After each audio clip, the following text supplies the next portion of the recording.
Hello there, and welcome to the Palm and Pine podcast. The boys are coming to you from their hidden camp, set deep in the Florida woods on the banks of the mystic Swanee River. So let's take a moment and hear from the boys of old Florida.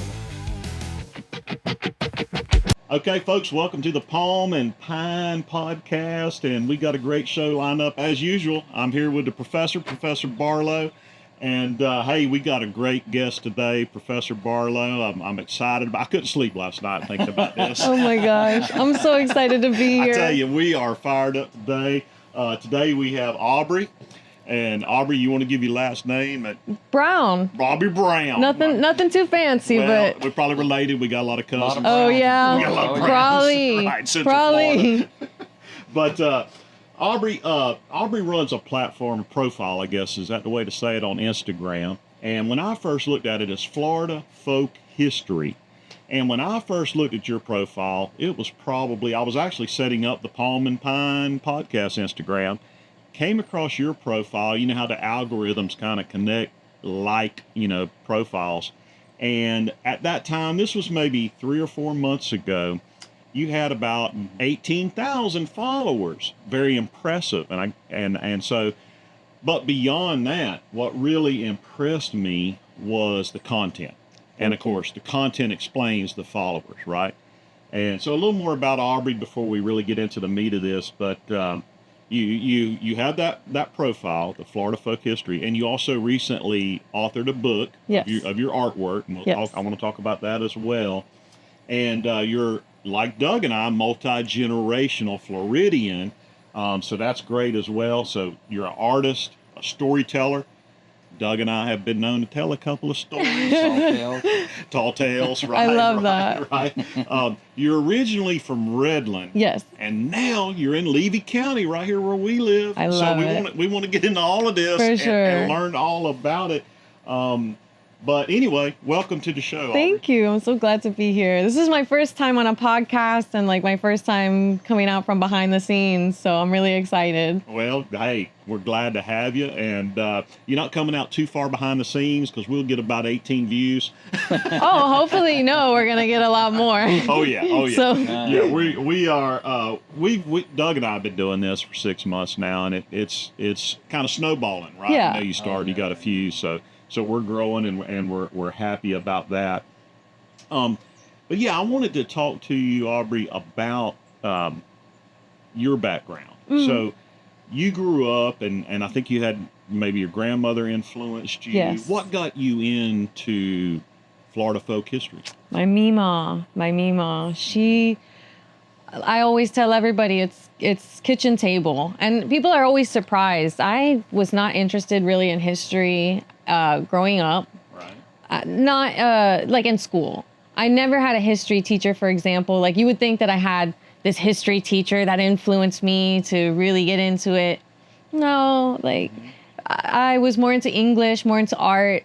But my grandmother was always very passionate about keeping the family history alive. And she always told me so many stories about our ancestors and how our family came to be.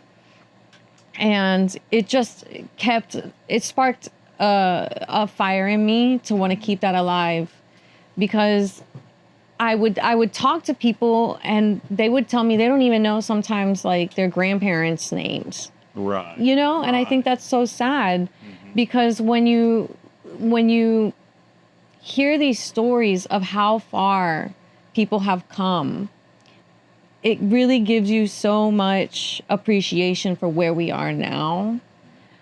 And also in a personal way, like I just don't want to think that the things that we accomplish in this life are forgettable. Right. You know, so I think it's so important for us to keep these stories and keep these memories alive. Yeah, I think I read somewhere that generally you kind of maintain the like 3 generations of Right. memory. Like you maybe remember your grandparents, right? Exactly. And then maybe you have some memory of your great grandparents, but then when we lose our grandparents, you're stepping it out again. So it is really hard to have that continuity through those generations. Doug and I are 7th generation I Floridian. think I'm about 7 too. Yeah. So to even get back that far is very difficult. You really got to dig into it, and it does take people like you putting this stuff out there in such an engaging way that keeps folks interested in that. And I'll be honest, I don't know about Doug, but I didn't really get into history till I think there's a switch that flips when you hit 50 years old. Really? And all of a sudden you're into history and birding. Oh, for sure. For sure. So that happens. I think I hit that a little early. Yeah, good. Yeah. Good. 'Cause I'm 33, so. Oh, great. Yeah. Awesome. So you started this Instagram, and again, kind of based on your background, not necessarily from not so necessarily influenced by a teacher or anything like that, but just being truly immersed in actual Florida history Yes. with your family. Yes. So when did you start the Instagram profile? I think 2019. Okay. So it's been a while, and it's been ups and downs. Like I struggle with my mental health, so there's been times where I've taken like, oh my God, months, and didn't post anything. Right. And was worried like if I come back, will there still be an audience? And it was still there just because it's sheer determination. Yeah. I have a vision and I have a mission. And it's so clear to me, so I always tell people, like, I've never posted for followers. I kind of had that little cult following for a while and it blew up, but I've never been about the algorithm. I've never been about, the savvy hashtags or anything like that. It's just, I really do feel people want quality content. We're living in an era of slop. We can talk about AI and all this kind of stuff. Oh, yeah. We're living in an era of it's just garbage. Yeah. You go on YouTube and it's whatever. And I think that people are hungry for real information and something to care about. Yeah. I think you've hit it, because what here on the Palm and Pine podcast, what Doug and I really focus on is authenticity. Yes. Being authentic. Yes. Just being who we are, right? And being real. And that's why we're out here on the porch, right? And if it's raining, guess what? It's raining. Yep. That's part I of love it. that. If there's much crows calling, that's part of it. If there's somebody, trespassing, yelling at us, all of that is just part of it. But it's authentic. It's who we are. We don't have a script. We just, talk about what we want to talk about and have a lot of fun and just try to reflect, our culture and who we are.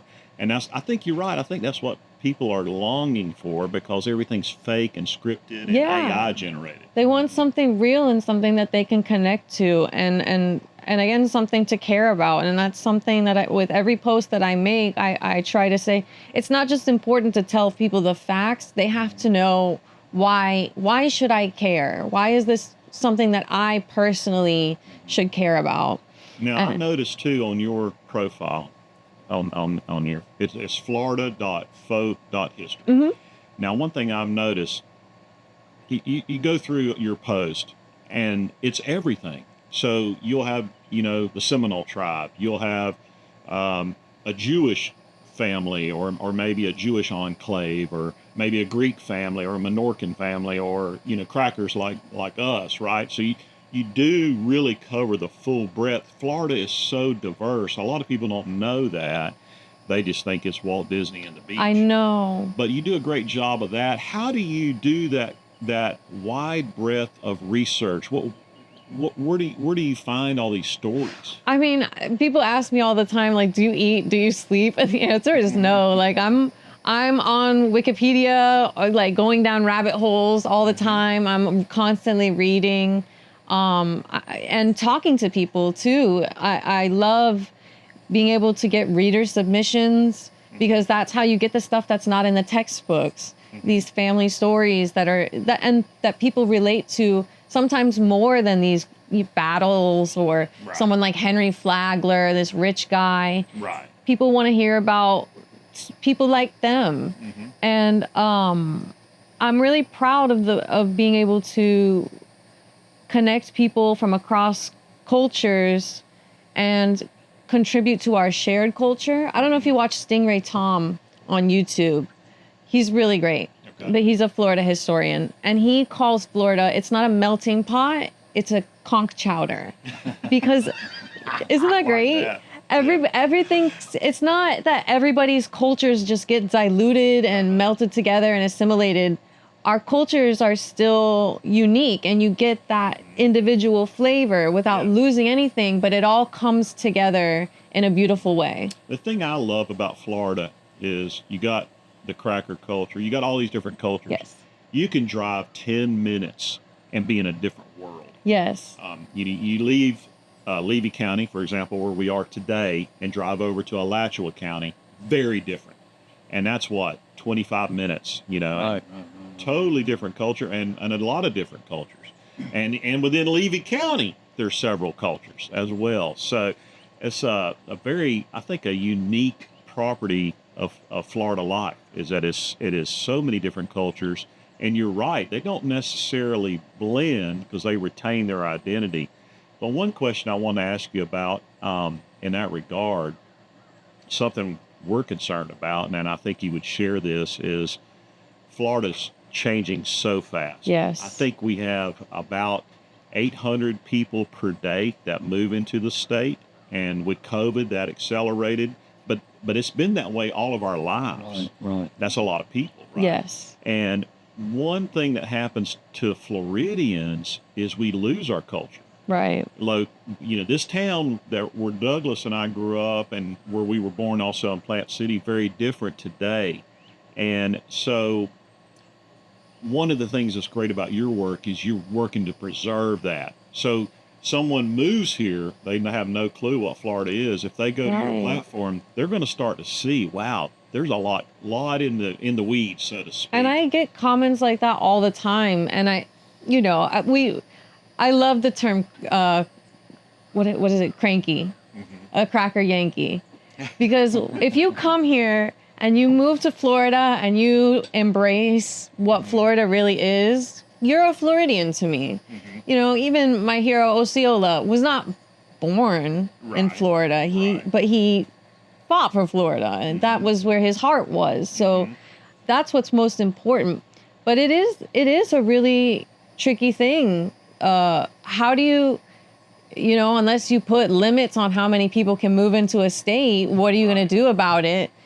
There's nothing we can really do about that, but we can inspire people to embrace Florida culture. Even if you're not born and raised in Florida, don't come here and try and change what, like they said, don't New York my Florida. Yeah. And that irritates me so much, is when I've literally heard people say like, oh, well, this was just swamps before us New Yorkers came down here, and we brought our pizza and this and that. I'm like, you can take it back. Give me my swamps. Like.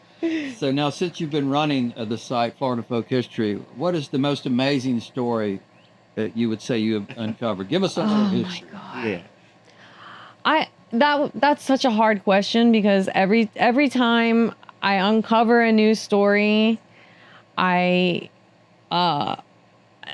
so many of them.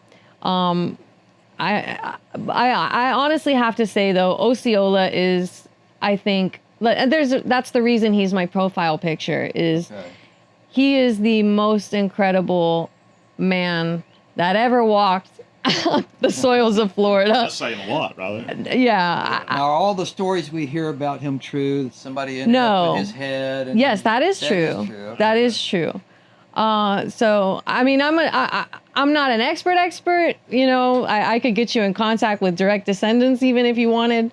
But I know it is a special interest of mine. Like, if you want to talk Osceola, we can talk Osceola all day. Yeah.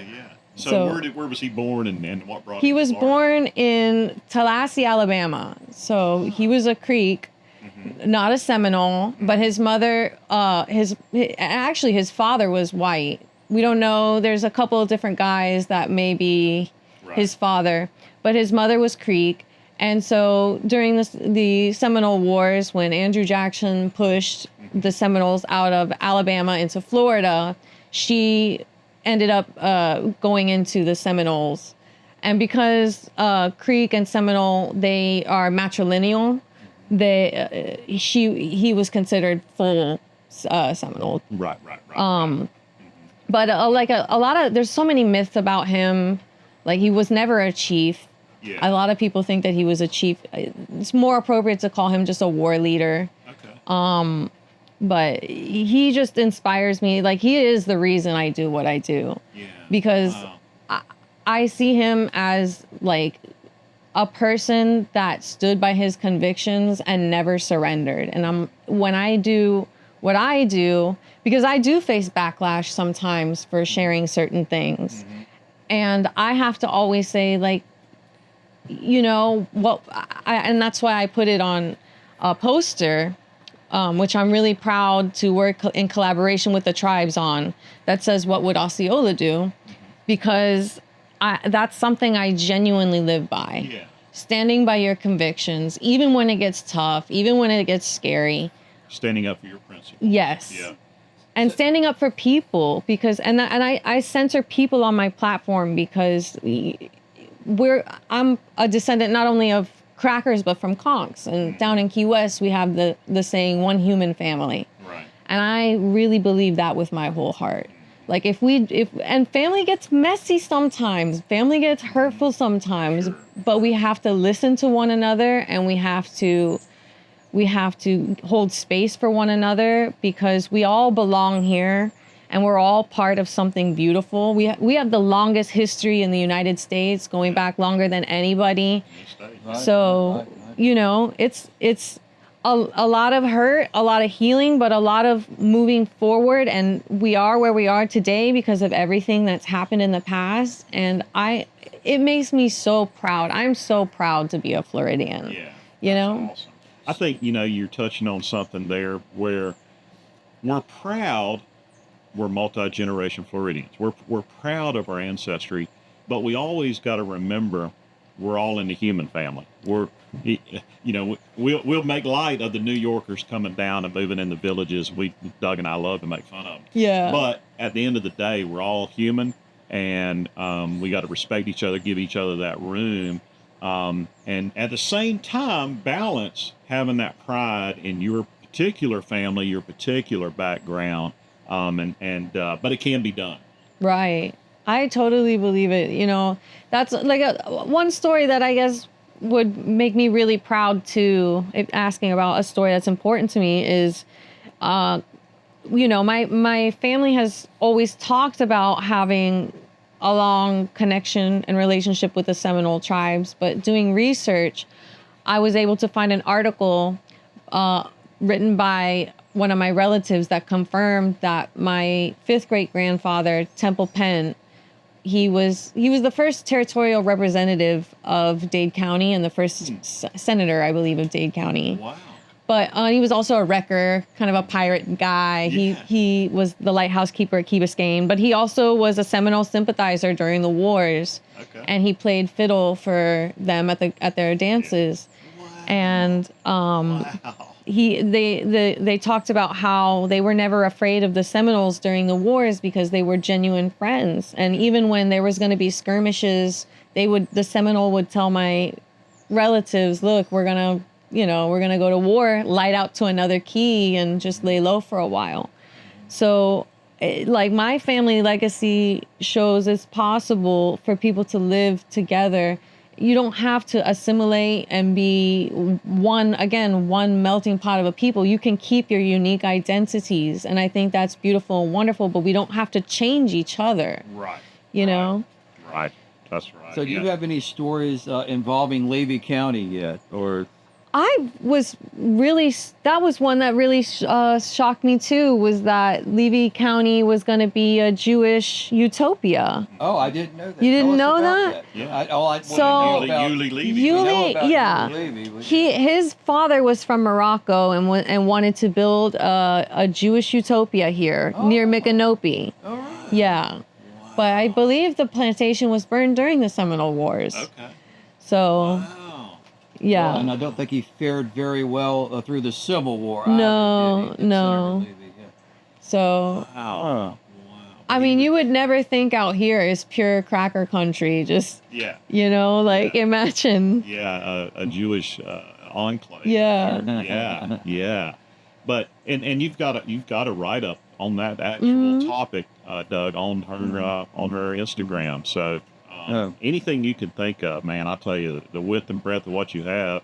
I tell you one thing I love. If you've never been to the Instagram page, just take a walk through her archived stories. Oh my gosh! And I'm still building them. Okay, so I don't know. You had 10 or 12. I don't know how many are there, but oh my gosh, they're incredible. You will be an instant Florida history major if you do that little tour. And what I love about it too, it's a challenge, it's a blessing and a curse, is that Instagram limits me to 2,000 characters, which means, unfortunately, sometimes I have to really flatten complicated stories. So people are always like, you should have said this, you should have said that. And I'm like, listen, I can only say so much. Right. But at the same time, it's 5-minute history. It's something that you could sit down on your break, scroll a little bit, and be smarter for it. Well, let's go way back. So, say when Ponce de Leon landed in Florida, that we're told he's the first European to land here. Do you do much with that era? That goes even back before the Seminoles. I love that. The original Indians. Yes, the Lost Tribes. That's kind of a special interest of mine too, which is what the book I published is the art of pre-Columbian people. So I'm very interested in the original tribes, what they call the Lost Tribes. Which I think is a bit of a dated term because they weren't really lost. But I love. We're going to St. Augustine this week, or not this weekend, for 4th of July. Oh. So I love that history because it's ground zero for American history. Everyone starts American history with the 13 colonies, but I really think it should start with Florida. Right. So your book. I believe it's, and I have a copy. I was one of the first ones to buy it. Really? Oh my gosh. Florida History artwork entitled Forgotten Florida, The Art of Its Ancient. Yes. And that is what Doug was just asking. So you've actually done artwork of those, what you call lost tribes, right in this book. And we're going to put a link to your book Thank as well you. on here. It's a great coffee table book. Is kind of what I see it as. But, Thank you. It really, really is. Really takes you back in time. So. Well, Ponce de Leon, when he landed, the Indians apparently already didn't like Europeans. It's pretty clear. So, like there had been some other interaction, possibly with people from the Caribbean, exactly. Okay. Yeah. Because so that's proof too. He was trouble. Right? There was extensive, trade and flow of information from all over. So there's so much we don't know about how interconnected. We know that, for instance, the mounds up in Tallahassee, like the Lake Jackson mounds, they were connected to more of the southeastern tribes, and going all the way up to places like Cahokia in Illinois. So, I mean, the ancient world was really, it amazes me how complex it was. And not necessarily a peaceful world. No. Well, we have some burial mounds near here, and we call the place Chiefland. So. Right. Yeah, a lot going on here, and you're basically sitting in Tallahassee right now. Right. So that'd be a great thing for you to look into and dig in if you want to go down a rabbit hole. I tell you, I wish we had more time. We're kind of like you. We're limited. I know. And maybe we could get you back on the show. This has been so fun. And we'd love to get you in the field. Maybe go to a field site somewhere and do some exploring. Right. And but one question we ask all our guests. You know where the bodies are buried. Yeah. Literally from thousands of years ago. Oh my God. So one question we like to ask all our guests, and this is a surprise. You didn't know this was coming, so we just want an authentic, right answer. Oh Lord, it's my anxiety. If you could go back, maybe, or speak to a young person, or speak to your younger self, what is one guiding principle you would tell that person? Like, hey, this has always pulled me through. It's always worked for me, and I still follow it today. What is your number one, most important guiding principle for Aubrey? I'm gonna say it. I sound so silly, but honestly, is what would Osceola do? Okay. That is the arrow that guides me is if he could do that, because that's what I always try to impress upon people, is he was not a myth. He was a flesh and blood human being. And if he was able to stand up against insurmountable odds, look a nation in the eye and say, I'm not going to take this. Kind of a libertarian. Exactly. Yeah. I mean, I don't know how he would identify himself like that, but for me, that's like, I want to be that person that stood up and stood by their convictions and did the right thing, because there's so many people that want to twist history to a certain agenda, and I try to keep things as unbiased as possible, but at the same time, you know, for me, history and politics, these things are kind of inextricable from one another. And history is not just something that's happened 100 years ago, it's happening right now. So that's why I love showcasing people from modern day as well, that are modern day history makers. You need to learn from the mistakes of the past. Yeah. Well, I tell you, Aubrey, you are doing it. You're doing Thank a good you job. so much. You're living by your principles. You're doing what Osceola would do, and we're grateful for it. And with when we have a guest here on the show, we love to give you some of our Barlow and Son syrup. Oh my gosh. We've been making that for generations, at least Thank 7 you. generations, I think, that we know of. Professor Barlow there makes it for us every year. Oh, and so enjoy that. You guys are the When best. you want to get your sweet tooth on. Yeah. So thanks Is for it- being on the show. 100% And, natural. you're doing some work for us. You're researching one of our ancestors. Yes. And we're going to get that up as soon as you get it. And we're going to give you time. Thank you. And so a little homework assignment for you. We're looking forward to seeing that. But thanks for being on the show. All right. Thank you so much. All right. Thank y'all. Keep it Florida.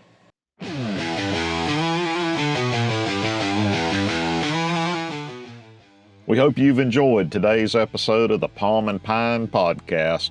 This podcast is for informational and entertainment purposes only and should not be considered professional advice.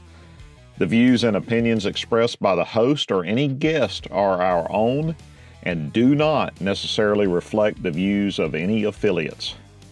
Our opinions are just that, opinions, and are not legal or medical advice. But in our opinion, avoid lawyers and big pharma at all cost. Copyright 2025, Palm and Pine Podcast. All rights reserved. Please subscribe and share. Okay, until next time, keep it Florida, and we'll see you soon.